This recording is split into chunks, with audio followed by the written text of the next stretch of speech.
እንቁ ቤተሰቦች የኔና የሶፊ ምርጥ ቤተሰቦች እንዴት ናችሁልን? እኛ አለን በጣም በጣም በጣም ከምን ጊዜውም በላይ ዛሬ በጣም ደህና ነን። ዛሬ እንግዲህ በአዲስ ነገር በትልቅ ነገር ወደ እናንተ መተናል። ወደ እናንተ ወደ ውድ ቤተሰቦቻችን መተናል እና ዛሬ በጣም ደስተኛ የምንሆንባት ቀን ስለሆነ ይህን ቀን ደግሞ ከእናንተ ደብቀን እንድናደርግ አልፈልግም። ሁሉም ነገር ያው ሲከፋንም ሲንደሰትም ከጎናችን ስለሆናችሁ ያው ደስታችንም እንድትካፈሉ ሁላችሁንም እኔ በእኔ በኩል ጠርቻችኋለሁ። ሁላችሁም ተጠርታችኋል። እንግዲህ ማለት እነዚህ ብቻ አይደሉም ሽማግሌዎቼ። ያው ደበቅ አድርጌ ነው ከሶፊ እዛ ሰርፕራይዝ እንድትሆን ደበቅ አድርጌ ነው። ብቻ ግን ያው አንተ ጋሺ እኔ ላስረዳችሁ እንገባችሁ ነገር አለ። ልጅቱ እኔ ጋር የረዘመ ዓመት ጓደኛዬ ናት። እናንተ አሁን ሽማግሌ ሲኬዱ ሳታውቁ አይከብድም ጋሺ? እኛ ባላወቅነው ሽማግሌ ሲባል እንዴ ይሄ ልጅ ከየት አመጣት? ምንድናት? የዚች ላይ አመጣት ምንድነው? ብዙ ጣጣ አለው። ስለዚህ እናንተ እጃችሁን ለምን ትከታላችሁ? እናንተ አባቶቼ ናችሁ። ስለዚህ እኛም ባላወቅነው አሁን እናከብራችኋል። ምንም የለም። ግን አሁን ያልባለው ነገር ድጋሚ የሆነ ነገር እንዳይፈጠር የመጨረሻ ነገር እናንተ አሁን ልጅቷ ትዳር ያላት ፉፉና ሶፊ በሐላል ቢጋቡ ደስ ከሚላቸው ሰዎች መሃል አንዷ እኔ ነኝ። ሁለቱም ይዋህ ናቸው፣ ሁለቱም ምስኪን ናቸውና አንድ ላይ ቢሆኑ ደግሞ አስቡት እስኪ የምር በጣም ምርጥ ባለትዳር የሆኑ ነበር ማለት ነው ሶፊና ፉፉ። ሶፊ ወደ ቶፊቅ ትመለስ ማቀው ነገር የለም፣ ግን ከቶፊቅ ይልቅ ፉፉ ይሻላታል ለሶፊ ማለት ነው። አሰላሙ አለይኩም ወራህመቱላሂ ወበረካቱ። ድና የተከበራችሁ ቻናሌ ቤተሰቦች እንደምተከታታችሁ እንዴት ናችሁልኝ? ደህና ናችሁ ወይ? እኔ በጣም ደህና ነኝ አልሐምዱሊላህ። ማለት የነኚህ ድራማ ማለት ነው የት ሀገር ነው ሙሽራ ሽማግሌ ወጣ የምትቀበለው? ወይስ በሶፊ ተጀመረ? ማለት ሽማግሌ ሙሽራ ጋር ነው እንደሚመጣው?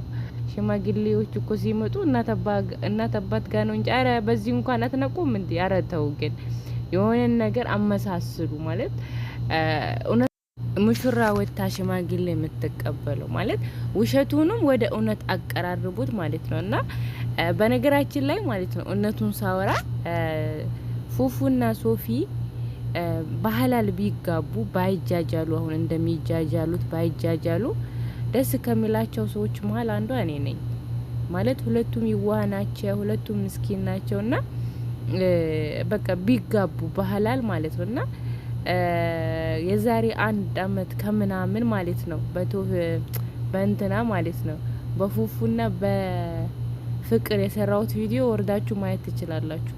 የምር ፉፉና ፍቅር አይዘልቁም ብዬ ነበር ማለት እምነታቸው ሌላ እነሱ ሌላ እንዴ ከምንም ነገር እምነት ይቀድማል። እና አሁን ግን ከሶፊ ጋር መሆኑ ትንሽ ይሻላል ማለት ሊጋቡም እንኳን አንድ ላይ ሊኖሩ እንኳን እምነታቸው ይዛቸዋል ማለት አንድ ላይ ያደርጋቸዋል። ግን ሌላ እምነት ሆናችሁ የምትፋቀሩ ሰዎች ላ ወደ ቶፊቅ ደግሞ ትመለስ ምናምን የምትሉ ሰዎች አላችሁና ቶፊቅን እኮ ከዚህ በፊት ቪዲዮ ሰርቶባት አይታችሁታል አይደል እንዴ? በሚዲያ ነው ያለ ንካ ነው ንካ የለንም ከኔ ጋር የምትኖረው ያለ ንካ ነው ብሏል።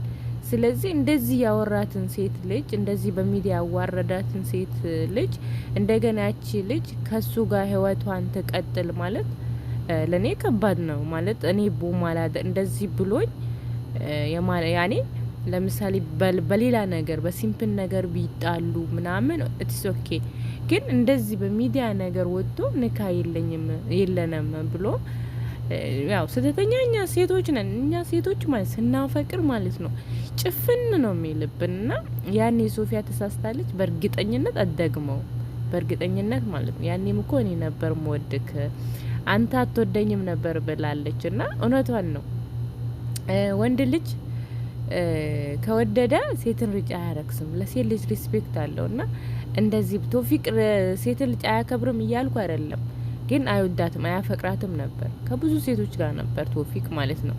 አሁን ሴት ልጅ በተለይ ከቶፊቅ ከተለየች በኋላ ሶፊ በጣም ራሷን መጠበቅ ጀምራለች፣ የተሻለ መንገድ መኖር ጀምራለች እና ጎበዝ ሆናለች በሰውነቷም በምንም። አሁን እየወፈረች ነው፣ ደማም ተመልሷል። ወንድ ልጅ ምንድነው የሚባለው የጣለውን ሲያነሱበት ምንድነው ያብዳል ነው ምናምን የሚባል ነገር ነው። እልህ ይዞት እንጂ እውነት ሶፊን አፍቅሯት እውነት ሶፊን ወዷት አይመስለኝም። ሲጀመር አንድ ላይ ቢሆኑ ራሱ ትክክለኛ ባለትዳር የሚሆኑ አይመስለኝም። ምክንያቱም የመጀመሪያው ቁስል አለ ቁስል ማለት ነው። በተለይ በእንደዚህ በህይወታችሁ ውስጥ ያለ ቁስል የምሬን ነው የምላችሁ አይሽርም። እንደ እጅ እንደ እግር ምናምን ጠባሳ እንዳይመስላችሁ እና በተለይ ልብ ላይ አንዴ ከደማችሁ ያ ነገር አይዲንም። በቃ የፈለገ እረሳዋለሁ ብትሉ ራሱ አትረሱትም። እና የሆነ ነገር ኩሽ ባለ ቁጥር ያን ወደዛ ነው የምትሄዱት ዳይሬክት ማለት ነው።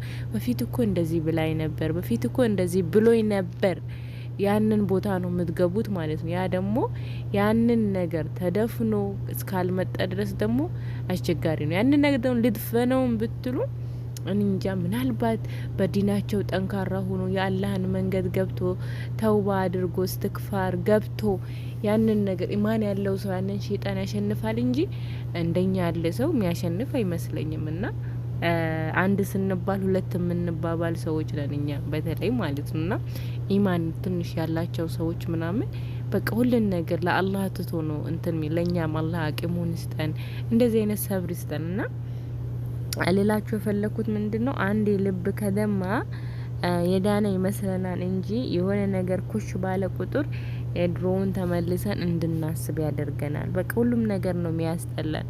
እስኪ ያስቡ የሆነ በጣም ያስከፋችሁ ሰው በጣም የተጣላችሁ በህይወታችሁ ምን ቀን ከፍቷችሁ ያቃል ምናምን ስትባሉ በቃ ይሄንን ቀን ስትሉ አስቡት እስኪ ለያ ነገር ነው እንደገና አዲስ አድርጎ ያገረሻል ማለት ነው። እና በተለይ እንደዚህ ሪሌሽንሺፕ ላይ ደግሞ በጣም ጠባሳ ነገር በጣም አስቸጋሪ ነው።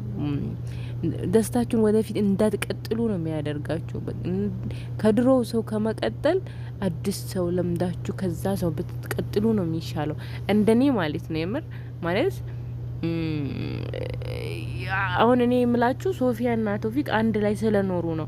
እንኳን ባትኖሩ በጓደኝነት እንደዚህ ምናምን ያላችሁ ሰው ቢሆኑ ኖሮ በቃ እንደዛ ነው። ግን እቺ ራሷን አሳልፋ ሰጥታው አብራው እየኖረች እንደ ባለ ትዳር ምናምን ያለ ኒካ ከባድ እኮ ነው የምር። አላህ ይቅር ባይ ነውና አላህ ይቅር ይበለን፣ እሷንም ይቅር ይበላትና እኛም ላወራ ነው እሷም ደግሞ እንድናወራ ላደረገችን የምር የእሷን ወንጀል እኛ ባወራንበት ቁጥር ያው የሆነ አሁን የኔ ተከታዮች መታችሁ ኮሜንት ለሷ መጥፎ ኮሜንት ብጽፉ እኔ ነኝ ተጠያቂ ማለት ነው። ገባችሁ አይደል? ጥሩ ኮሜንትም ብጽፉ ደግሞ እኔ ነኝ አጅሩን ማገኘው እና በተናገርኩት ልክ ነው። ያኔ መጥቼ ባልናገር ኖሮ እሷን ባልሰደባችሁ ነበርና ከእንደዚህ አይነት አላህ ይጠብቀን እኛንም እላችኋለሁ። የዛሬ ቪዲዮ በዚህ ይመስል ነበር። አላህ ይጠብቀን ሁላችሁንም። ዙዙ ነበርኩኝ። ሰላም አለይኩም ወራህመቱላህ